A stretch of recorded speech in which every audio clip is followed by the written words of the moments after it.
Le meurtre de Didi Blanchard. Abonne-toi et like la vidéo. Didi Blanchard est née en 1967 en Louisiane.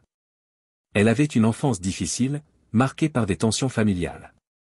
À la naissance de Gypsy Rose en 1991, Didi a rapidement commencé à adopter un comportement manipulateur, prétendant que sa fille était atteinte de multiples maladies.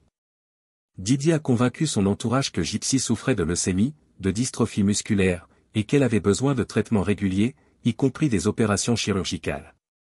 Elle utilisait cette image pour obtenir des fonds, des soutiens, et de la compassion.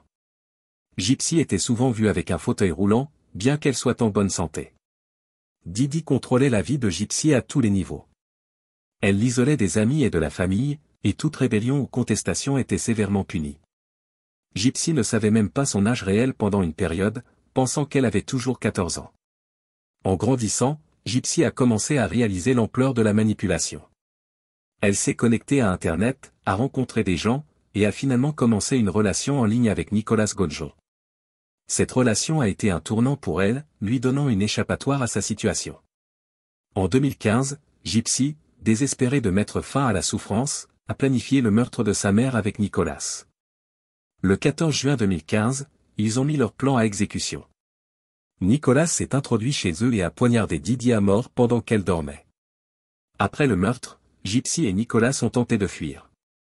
Ils ont pris la voiture de Didi et se sont rendus à son domicile, où ils ont été rapidement retrouvés par les autorités. Gypsy a finalement été arrêtée à l'âge de 23 ans. Le procès de Gypsy a suscité une immense couverture médiatique.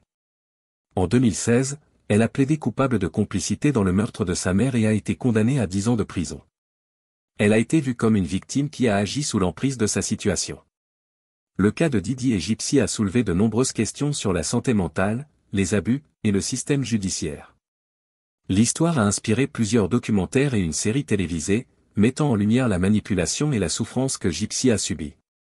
Cette tragédie met en avant les dangers du syndrome de Munchausen par procuration et l'impact dévastateur que des relations toxiques peuvent avoir sur une vie. La situation de Gypsy est un appel à la vigilance face à des dynamiques familiales abusives.